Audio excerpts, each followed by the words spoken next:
Welcome to video lecture series on strength of material. In this video we are going to see some numericals on deformation of body due to axial loading. Okay.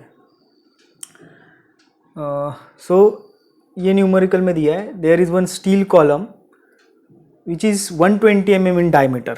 So this is 120 mm, or we can say this one as also 120 mm, right? Then length is given which is 300 mm. Length भी हमें दी है, कितनी दी है?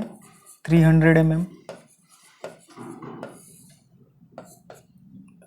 चलो, और क्या बोला है? To find the intensity of stress strain when it carries a axial compressive load of 950 kilo newton. यानी लोड भी दिया है हमें, कितना दिया है? 950 किलो न्यूटन, और मॉड्यूलस ऑफ इलास्टिसिटी की वैल्यू दी है. तो सबसे पहले हम क्या कर लेते हैं, गिवन डेटा लिख लेते क्या क्या है. तो so given data, first thing which is given is diameter of steel column, right? So diameter is 120 mm. Second thing which is given is length which is given 300 mm. then next is given load P which is 950 kilonewton, and last one is given modulus of elasticity which is 2 into 10 raised to power 5 Newton per mm square. Okay, so this is given data.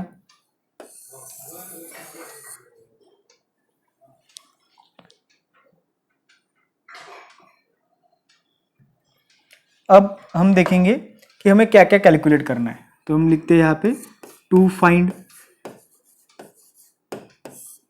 First हमें क्या calculate करना है? Intensity of stress. अब पता है stress क्या रहता है? लोड अपॉन एरिया, और उसका यूनिट क्या रहता है? लोड का यूनिट रहता है न्यूटन, और एरिया का यूनिट रहता है mm स्क्वायर. तो टोटल यूनिट कितना हो गया? Newton per mm square. उसके बाद और क्या कैलकुलेट करना है? Second, strain. स्ट्रेन मीन्स हम डिनोट करते हैं स्मॉल ई से. ओके, तो स्ट्रेन के दो फॉर्मूले, एक फॉर्मूला है डेल एल अपॉन एल, तो इससे हम कैलकुलेट कर सकते हैं. और अगर मॉड्यूलस ऑफ इलास्टिसिटी पता है तो आप डायरेक्टली कैलकुलेट कर सकते हो. तो strain is modulus of elasticity कितनी है? Stress upon strain. स्ट्रेन इधर चले गया तो strain is equals to stress upon modulus of elasticity, right? We can calculate this using this formula also. So this is what we have to calculate, right?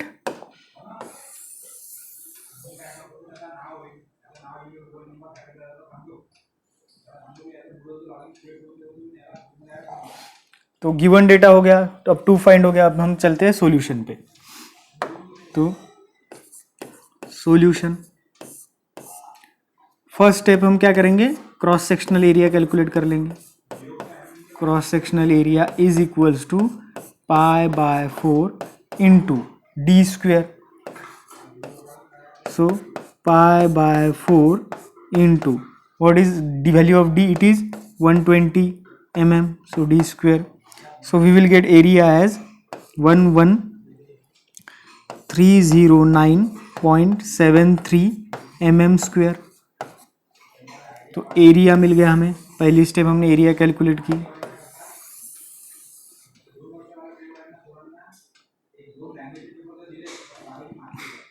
Okay, now second step, अभी हम calculate करेंगे stress. So stress is equals to P upon ए. अब stress Newton per mm square में रहता है, लेकिन load हमें किस में दिया है? किलो न्यूटन में. तो इसे हम कन्वर्ट कर लेंगे. सो 950 किलो न्यूटन को न्यूटन में कैसे कन्वर्ट करते हैं? 10 raised to power 3 divided by 11309.73. तो आपको स्ट्रेस मिल जाएगा. Stress is equals to 83.99 newton per mm square. चलो, स्ट्रेस मिल गया हमें. अब थर्ड हम कैलकुलेट करते हैं strain.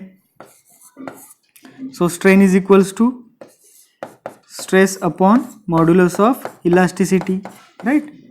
what is value of stress? It is 83.99 divided by what is modulus of elasticity? 2 into 10 raised to power 5.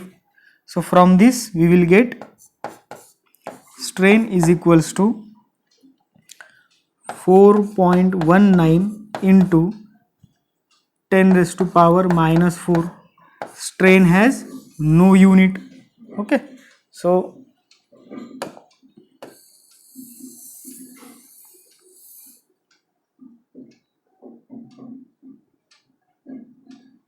this is second one, and this is our final solution also. What was required to calculate? Intensity of stress. So intensity of stress is this much and strain is this much.